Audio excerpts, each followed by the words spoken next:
오늘 함께 나눌 말씀 열왕기상 19장 1절에서 10절까지의 말씀입니다. 아합이 엘리야가 행한 모든 일과 그가 어떻게 모든 선지자를 칼로 죽였는지를 이세벨에게 말하니 이세벨이 사신을 엘리야에게 보내어 이르되 내가 내일 이맘때에는 반드시 내 생명을 저 사람들 중 한 사람의 생명과 같게 하리라.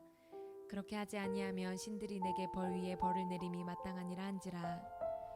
그가 이 형편을 보고 일어나 자기의 생명을 위해 도망하여 유다에 속한 브엘세바에 이르러 자기의 사환을 그곳에 머물게 하고 자기 자신은 광야로 들어가 하룻길쯤 가서 한 로뎀나무 아래에 앉아서 자기가 죽기를 원하여 이르되 여호와여 넉넉하오니 지금 내 생명을 거두시옵소서. 나는 내 조상들보다 낫지 못하니이다 하고 로뎀나무 아래에 누워 자더니 천사가 그를 어루만지며 그에게 이르되 일어나서 먹으라 하는지라. 본즉 머리맡에 숯불에 구운 떡과 한 병 물이 있더라. 이에 먹고 마시고 다시 누웠더니 여호와의 천사가 또 다시 와서 어루만지며 이르되 일어나 먹으라. 내가 갈 길을 다 가지 못할까 하노라 하는지라. 이에 일어나 먹고 마시고 그 음식물의 힘을 의지하여 40주 40야를 가서 하나님의 산 호렙에 이르니라. 엘리야가 그곳 굴에 들어가 거기서 머물더니 여호와의 말씀이 그에게 임하여 이르시되 엘리야야 내가 어찌하여 여기 있느냐. 그가 대답하되 내가 만군의 하나님 여호와께 열심히 유별하오니 이는 이스라엘 자손이 주의 언약을 버리고 주의 제단을 헐며 칼로 주의 선지자들을 죽였음이오며 오직 나만 남았거늘 그들이 내 생명을 찾아 빼앗으려 하나이다. 아멘. 오늘 혹시 여러분 중에 예배를 드릴 때 어떤 기대감을 가지고 예배에 참석했는지 모르겠습니다. 예배 시간마다 어떤 은혜를 전혀 경험하지 못했던 분들은 아마 아무 기대감 없이 오늘 예배에 오셨을 것이고, 혹시나 예배를 통해서 은혜를 경험한 적이 있는 분들은 오늘 하나님 주실 은혜에 대한 일말의 기대감을 가지고 오신 분들도 있을 거라 생각합니다. 그리고 특별히 어려운 일을 만났거나 해결해야 할 다급한 문제가 있는 분들은 하나님의 응답과 은혜를 기대하는 마음으로 오셨겠죠. 혹시 여러분 가운데 기대를 가지고 오신 분들이 있다면, 혹은 기대를 가지지 못하고 오신 분들도 있다면 오늘 여러분의 기대 이상의 은혜를 하나님께 받고 누리고 돌아가는 시간 되길 주님의 이름으로 축복합니다. 우리 기대 심리라는 말이 있습니다. 기대감이라는 말과 비슷한 말인데요, 이것은 어떤 일이나 대상이 내가 원하는 대로 되어주기를 바라고 기다리는 마음입니다. 그래서 우리 안에는 모두가 다 이 기대 심리라는 것을 가지고 있습니다. 예를 들어 우리 모두는 내 가족이나 나와 관련된 사람들을 향한 기대 심리를 가지고 있습니다. 부모님에게 기대하는 것이 있고, 배우자에게 기대하는 것이 있고, 내 자녀들에게 분명히 원하는 것이 있습니다. 제발 건강했으면 좋겠다. 제발 신앙생활 좀 잘했으면 좋겠다. 좀 잘 살았으면 좋겠다. 이런 기대감이 우리가 사랑하기 때문에 당연히 그들을 향해 갖게 될 수밖에 없는 것입니다.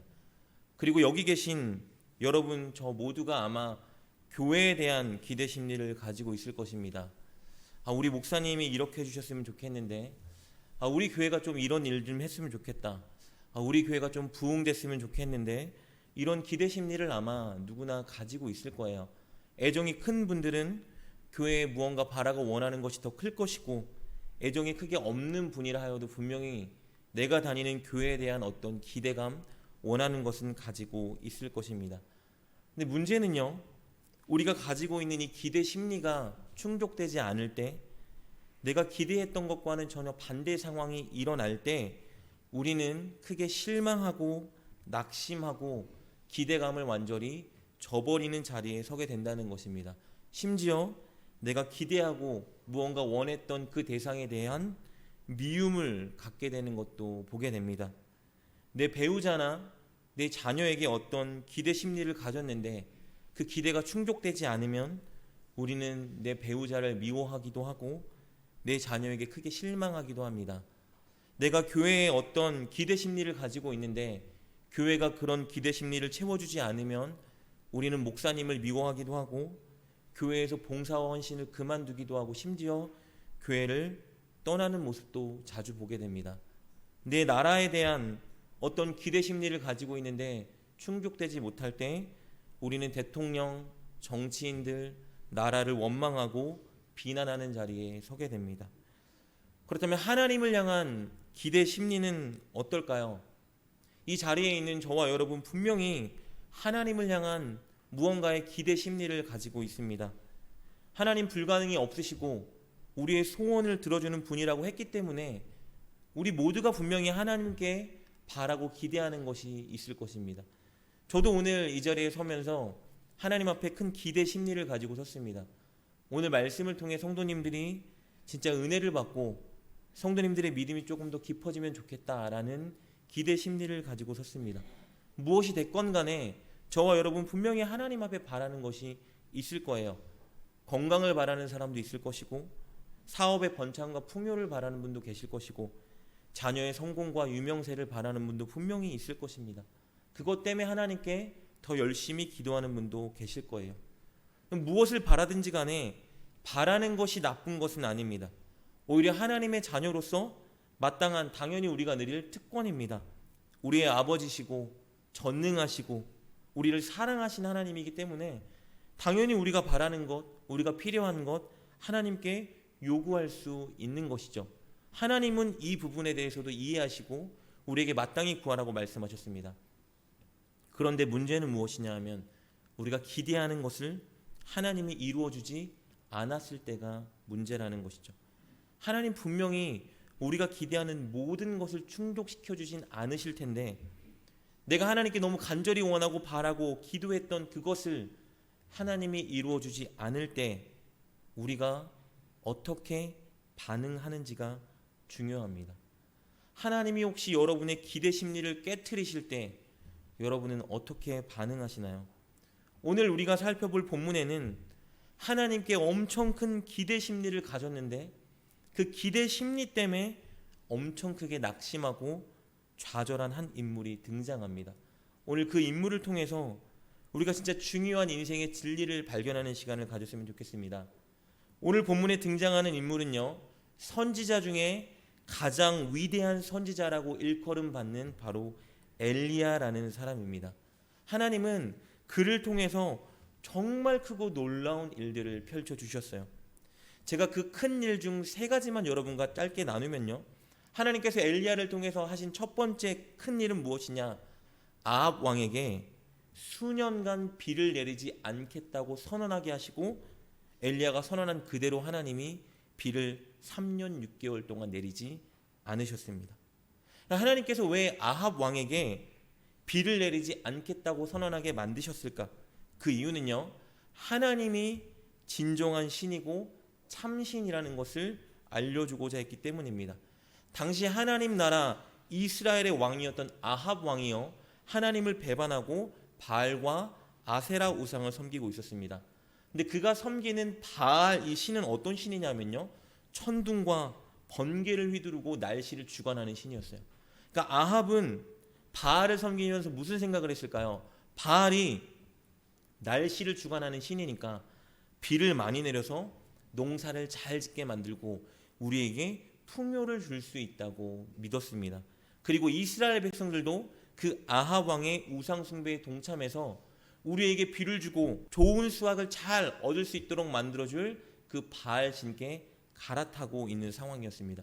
이런 상황에서 하나님께서 비를 주지 않겠다고 선언하고 비를 실제로 내리지 않으심으로써 날씨와 세상과 역사를 주관하는 분은 바알이 아니라 하나님이라는 것을 알려주고 싶으셨던 거예요. 이 일을 바로 엘리야의 선언을 통해 하나님이 이루셨습니다. 그리고 하나님께서 엘리야를 통해 이루신 두 번째 큰 일은 무엇이냐면요, 바알과 아세라를 섬기는 선지자 850명과 850대 1로 기도 대결을 펼쳐서 승리하게 하신 거예요. 엘리야는요, 바알 선지자 450명, 아세라 선지자 400명을 불러 모읍니다. 그래서 850대 1로 우리가 기도 대결을 펼치자. 제단을 쌓아놓고 너희도 기도해서 너희가 믿는 그 바알 신이 이 제단에 불을 내리게 만들고, 나도 나 혼자 기도해서 내가 믿는 하나님께서 이 제단에 불을 내리게 만들겠다. 기도의 대결을 펼쳐보자라고 하는 거예요. 바알과 아세라 선지자들은 아침부터 저녁까지 엄청 큰 기대 심리를 가지고 그들의 신에게 기도했습니다. 몸을 자해하기도 하고요, 주술을 외우기도 하고 춤을 추고 노래를 부르면서 그들의 신이 비를 내려주길 기대했어요. 그런데 바알과 아세라는 어떤 일로 펼쳐주지 않았습니다. 근데 엘리야가 하나님께 기도하자 하나님이 하늘에서 큰 불을 내려서 제단에 있는 모든 것을 다 불태우셨습니다. 그것을 통해 하나님이 진짜 참신이라는 것을 보여준 거예요. 엘리야는 이렇게 기도 대결을 한 다음에 기도 대결에서 패한 바알 선지자 모두를 처형했습니다. 그리고 마지막으로 하나님께서 엘리야를 통해서 하신 큰 일은 무엇이냐면요, 3년 6개월 동안 비를 내리지 않으셨는데 엘리야가 기도하자 다시 그 비를 내리신 거예요. 하나님께서 엘리야를 통해서 다시 내가 이스라엘에 비를 내려주겠다라고 선언하라라고 말씀하셨어요. 엘리야가 아합 왕에게 선언했죠. 그리고 엘리야는 하나님께 기도합니다. 하나님, 저를 통해 하나님께서 이 땅에 비를 내리신다고 약속하셨으니 하나님 꼭 비를 내려주세요. 7번이나 너무 간절하게 무릎을 꿇고 머리가 무릎 사이에 들어갈 정도로 간절히 하나님께 기도했습니다. 그리고 3년 6개월 동안 한 방울도 내리지 않던 비가 엘리야가 기도하자 하늘에서 쏟아져 내리기 시작했습니다. 여러분, 이렇게 엘리야를 통해서 하나님은 엄청 위대한 일을 펼쳐주셨어요. 그래서 엘리야가 한 가지를 갖고 있었는데 그것은 무엇이냐? 기대심리였어요. 아, 하나님은 말씀하신 대로 분명히 이루시는구나. 하나님은 내가 기도한 대로 행하시고 이루시는 분이구나. 기대가 커져가고 있었습니다. 왜냐하면 늘 하나님께서는 그렇게 기대대로 역사하셨기 때문이에요. 그런데 오늘 본문을 보면요, 이렇게 승승장구하던 엘리야에게 문제가 발생합니다. 오늘 우리가 살펴본 19장 1절 2절 말씀 다시 한번 살펴보도록 하겠습니다. 이렇게 기록되어 있습니다. 아합이 엘리야가 행한 모든 일과 그가 어떻게 모든 선지자를 칼로 죽였는지를 이세벨에게 말하니 이세벨이 사신을 엘리야에게 보내어 이르되 내가 내일 이맘때에는 반드시 내 생명을 저 사람들 중 한 사람의 생명과 같게 하리라. 그렇게 하지 아니하면 신들이 내게 벌 위에 벌을 내림이 마땅하니라 한지라. 무슨 말이냐면요, 아합 왕의 부인 이세벨이 엘리야가 행한 일을 들은 거예요. 게다가 바알 선지자 450명을 다 죽였다는 소식을 들었습니다. 이 바알 선지자, 죽은 선지자들 누구죠? 이세벨이 시돈에서 데리고 온 우상 숭배 선지자들이었어요. 그래서 이세벨이 어떻게 반응하냐면요, 내가 내일 반드시 엘리야를 죽여버리겠다라고 선언하는 거예요. 이 선언을 엘리야가 들었죠. 그런데 엘리야가 지금까지 보여줬던 모습과는 완전히 반대되는 모습을 보여주기 시작합니다. 우리 3절 말씀 이렇게 기록되어 있습니다. 그가 이 형편을 보고 일어나 자기의 생명을 위하여 도망하여 유다에 속한 부알세베에 이르네 자기의 사환을 그곳에 머물게 하고. 여러분, 엘리야가 어떤 사람이었죠? 바알과 아세라 선지자 850대 1로 기도 대결을 펼쳤던 사람, 하나님께 비를 내려달라고 7차례나 하루 왼종일 끈기 있게 기도했던 사람입니다. 그런데 그의 모습이 오늘 3절에 우리가 기대했던 모습과는 완전히 다른 모습으로 비춰지고 있는 거예요. 그가 이세벨이 너를 죽이겠다라고 선언할 때 선택한 결정은 무엇이냐? 바로 도망치는 것이었습니다. 우리가 엘리야에게 기대하는 모습과는 전혀 다른 모습을 지금 엘리야가 보여주고 있어요. 엘리야가 어디로 도망갔죠? 부엘세바로 도망쳤어요. 왜 부엘세바로 도망쳤을까요? 부엘세바는요, 남유다 남쪽 경계에 있는 지역이에요. 쉽게 말하면 무슨 말이냐면요, 지금 아합 왕과 이세벨은 북이스라엘의 왕인데 남유다 경계 끝으로 도망치면 어떻게 될까요? 이 북이스라엘 왕 아합이 자신을 죽일 수가 없는 거예요. 그러니까 지금 엘리야는 어디까지 도망간 거냐? 이세벨이 자기의 선언대로 나를 죽일 수 없는 그 지역까지 도망친 거예요. 게다가 도망친 그는 정말 우리가 상상할 수 없는 고백을 하나님께 합니다. 우리가 엘리야에게 가지고 있는 기대 심리를 완전히 산산조각내는 고백을 하고 있어요. 우리 4절에 이렇게 고백하고 있습니다. 자기 자신은 광야로 들어가 하룻길쯤 가서 한 로뎀 나무에 앉아서 자기가 죽기를 원하여 이르되 여호와여 넉넉하오니 지금 내 생명을 거두시옵소서. 나는 내 조상들보다 낫지 못하니이다 하고. 지금 엘리야가 하나님께 이렇게 말하고 있는 겁니다. 하나님 저 못 해먹겠습니다. 이제 안 할래요. 그냥 저 죽여주세요. 이렇게 하나님께 말하고 있는 거예요. 오늘 고백을 보니까 이렇게 말하죠. 여호와여 넉넉하오니. 이 넉넉하다는 표현은 무슨 표현이냐 하면요, 희망을 상실한 체념의 표현이에요. 하나님 저 지금까지 살았던 것으로 족합니다, 이런 말이에요. 이제 다 끝났어요 라고 하나님께 말하고 있는 것입니다. 그리고 한 가지 말을 덧붙이죠. 나는 내 조상들보다 낫지 못합니다. 스스로 갑자기 비하하는 말을 하고 있어요. 여러분, 사실 엘리야는요, 일평생 하나님과 이스라엘 위해 헌신한 사람입니다. 우상 숭배하고 범죄하고 있는 이스라엘이 하나님께 돌아오도록 만들기 위해서 목숨을 바쳐 헌신했던 사람이에요. 그런데 어떻게 됐죠? 이스라엘이 결국 돌아오지 않아요. 그러니까 무슨 생각을 한 거냐면요, 내 일평생 노력하는 것이 헛수고구나, 이런 생각이 든 겁니다. 조상들이 아무리 노력하고 이스라엘 백성들을 돌이키려고 만들어도 이스라엘 백성들이 그 범죄에서, 우상 숭배에서 돌이키지 못했는데, 엘리야 자신도 조상들처럼 노력했지만 그들의 모습을 바꾸지 못했다. 그러니까 나는 지금 하나님, 내가 이렇게 노력했는데 조상들보다 나을 것이 하나도 없습니다. 저는 실패했어요. 조상들이 실패한 것처럼, 선지자들이 실패한 것처럼 저도 실패했어요. 하나님 저 이것밖에 안 돼요. 저 실패자예요. 그러니 이제 그만할래요 라고 말하고 있는 거예요.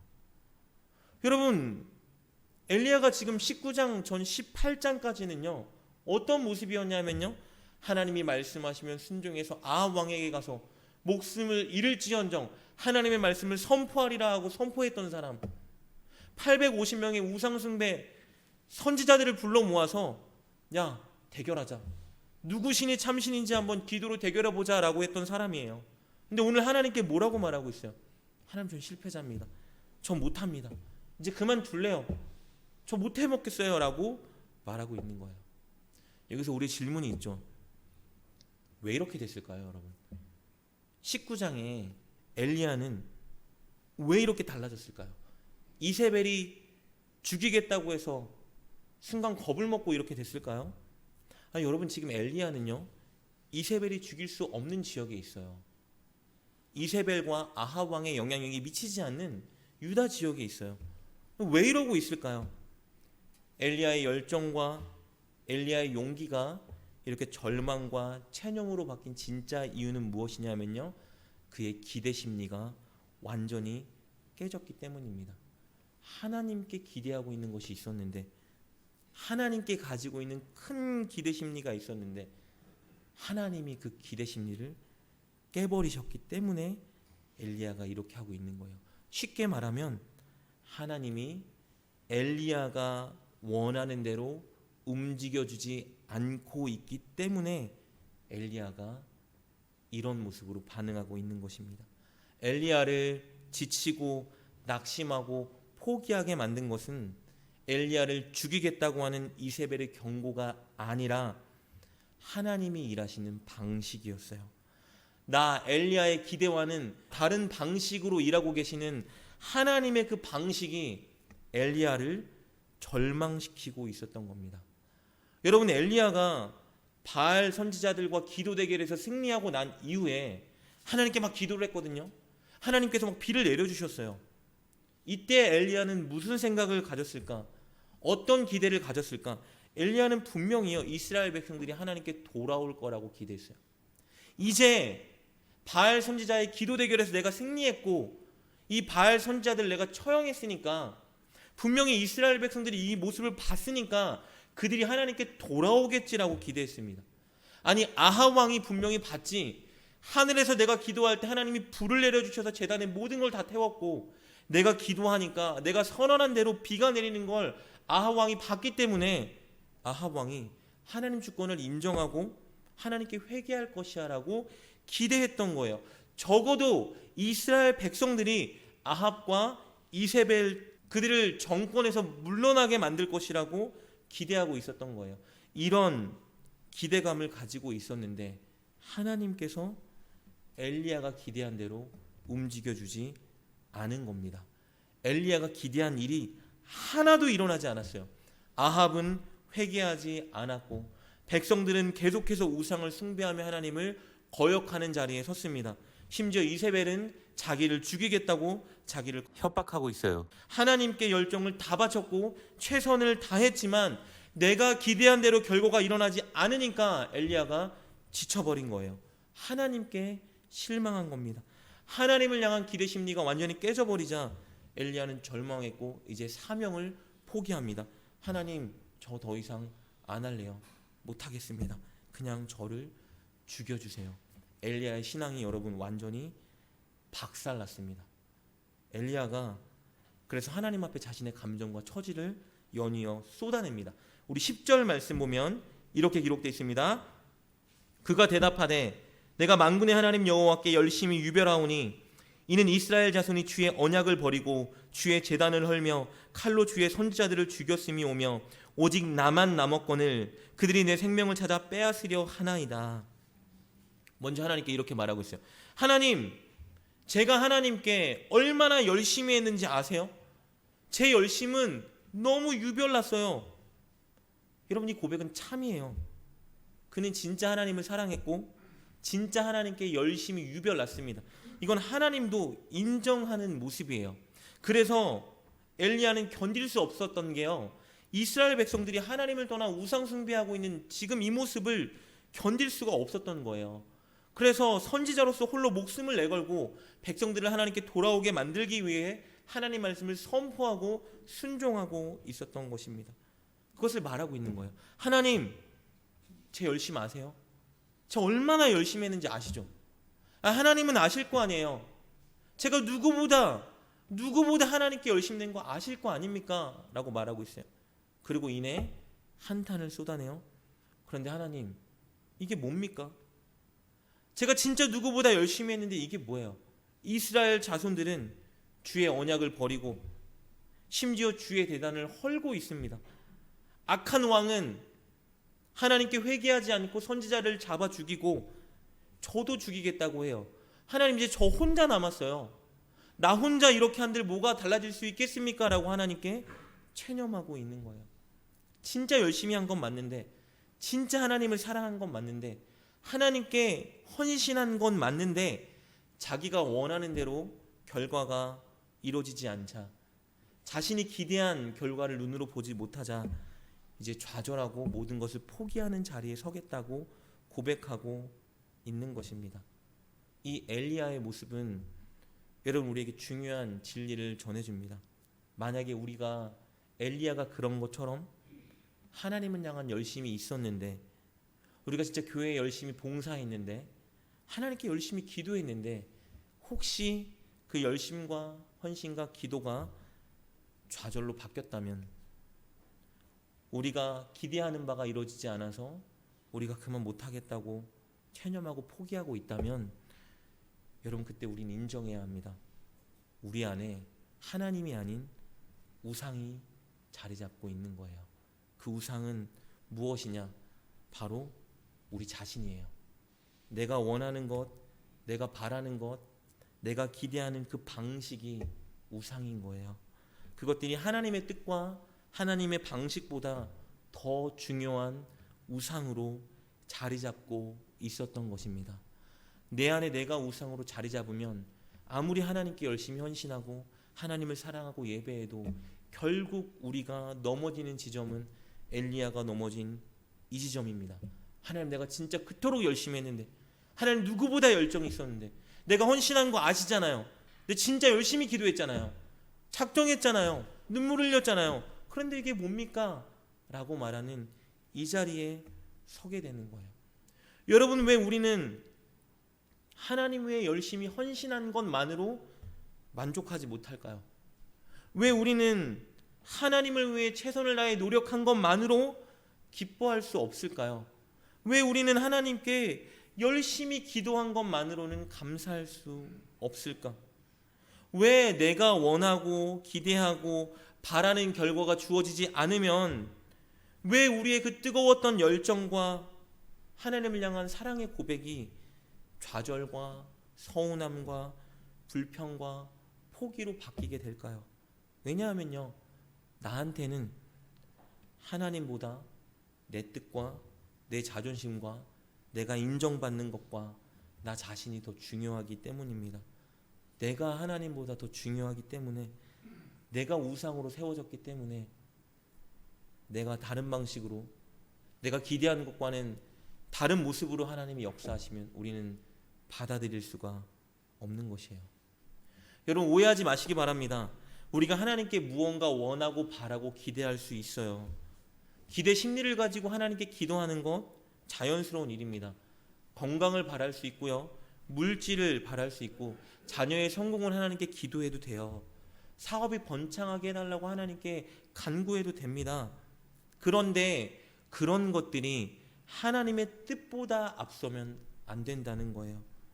하나님이 그런 것들을 채워주지 않아서, 하나님이 내가 원하고 간절히 기도한 것대로 응답해주지 않아서 내가 헌신을 멈추고 내 신앙이 흔들리고 지금까지 노력한 것에 대한 회의감이 들고 있다면, 이제 봉사 안 합니다, 이제 기도 안 합니다, 이제 열심히 안 하겠습니다 라고 다짐하고 있다면 그건 문제가 있는 거예요. 그럼 내 안에 우상이 있는 거예요. 가장 견고한, 나도 모르는 진짜 우상이 내 안에 자리 잡고 있는 것입니다. 여러분, 그래서 우리는 우리 안에 교묘하게 자리 잡고 있는, 사실은 가장 견고한 이 우상을 무너뜨려야 합니다. 그래야 우리 안에 하나님이 주시는 참 자유, 행복, 평안, 감사, 은혜들을 느끼고 누릴 수 있는 것이에요. 그럼 끝으로 어떻게 이 견고한 우상을 무너뜨릴 수 있을까요? 하나님이 어떤 분인지 바로 아는 겁니다. 어떤 일이 있어도 하나님이 어떤 분인지 바로 알고 그 하나님을 붙잡는 것이 내 안에 있는 나라는 우상을 무너뜨릴 수 있는 거예요. 여러분, 하나님이 어떤 분이죠? 여러분을 가장 사랑하는 분이에요. 여러분, 하나님은요, 여러분을 가장 좋은 길로 인도하길 원하시는 분입니다. 여러분, 오늘 본문을 보면요, 엘리야가 하나님이 자신이 기대한 대로 움직여주지 않으니까 낙심하고 포기하고 사명을 다 내던집니다. 하나님이 어떻게 반응하시죠? 하나님이요, 실망하고 그를 정죄하고 나도 너 같은 거 필요 없다고 말하지 않으세요. 5절부터 7절에 기록된 것을 보면요, 천사를 보내서 그를 위로하고 등을 토닥거려주고 필요한 것을 먹이고 힘을 주세요. 막무가내 그를 질책하시지 않고 그를 포기하지 않으세요. 하나님, 저 죽여주세요, 저 안 할래요, 포기할래요 라고 할 때, 그래 포기하자, 못하겠다라고 안 하신다고요. 끝까지 달래고 위로하고 어루만지세요. 그리고 그를 끌고 가십니다. 그리고 15절에서 16절을 보면요, 아니 못하겠다고 하는데 그에게 사명을 주세요. 아니 너를 향한 사명이 있어. 여러분, 엘리야가 없어도 하나님은 하나님의 일을 진행시킬 수 있으세요. 여러분, 우리 모두가 없어도 하나님은 하나님의 일을 하실 수 있습니다. 근데 엘리야에게 끝까지 사명을 주세요. 왜요? 하나님의 영광스러운 자리에 그를 동참시키고 계시는 거예요. 여러분, 하나님은 이런 분이세요. 너무 좋은 분이세요. 못하겠다고, 안 하겠다고 낙심한 그를 질책하지 않으시고 위로하세요. 일으키세요. 힘을 주세요. 필요를 채워주세요. 그리고 그를 좋은 길로 인도하세요. 여러분, 그런데 분명히 해야 될 것이 있어요. 하나님이 엘리야를 달래고 위로하고 힘을 주셨지만 엘리야가 원하는 방식대로 가진 않으세요. 하나님이 원하는 방식대로 엘리야를 끌고 가세요. 왜냐하면요, 그 방식과 그 계획이 하나님 보시기에 엘리야에게 가장 선하고 좋은 길이었기 때문이에요. 엘리야는 몰랐지만, 엘리야는 불평했지만, 엘리야는 하나님의 방식이 부당하다고 말했지만, 내가 기대하는 게 제일 좋은 길이라고 생각했지만 아니라는 거예요. 하나님이 계획하고 하나님이 인도하시는 그 길이 사실은 엘리야에게 가장 좋은 길이었던 거예요. 그래서 그 길을 포기하지 않으시고 끝까지 엘리야를 끌고 가신 겁니다. 여러분, 여러분에게 하나님은 어떤 분이십니까? 제가 여러분에게 말씀드릴게요. 하나님은 세상 누구보다 여러분을 사랑하는 분이세요. 여러분이 잘 되길 바라시고 여러분이 잘 될 수 있는 가장 좋고 선한 길로 여러분을 인도하시는 분입니다. 여러분, 독생자 예수님을 여러분을 왜 십자가에 못 박여 죽게 만드신 그 사실 하나만으로 하나님이 우리를 얼마나 사랑하시고 우리를 얼마나 좋은 길로 인도하시는 분인지를 이미 증명하셨어요. 그래서 저와 여러분은 어떤 상황에도 바로 이 하나님을 붙잡아야 한다는 것입니다.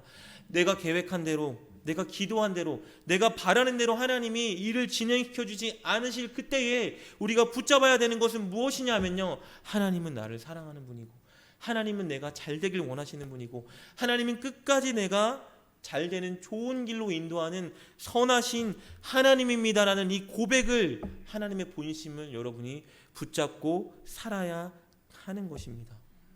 그럴 때 여러분 안에 우상, 우리 안에 있는 견고한 진에 흔들리지 않고 끝까지 하나님을 바라보고 하나님께 인생을 맡기고 가장 좋은 길로 하나님께 딸려가는 우리가 되게 만드실 것입니다.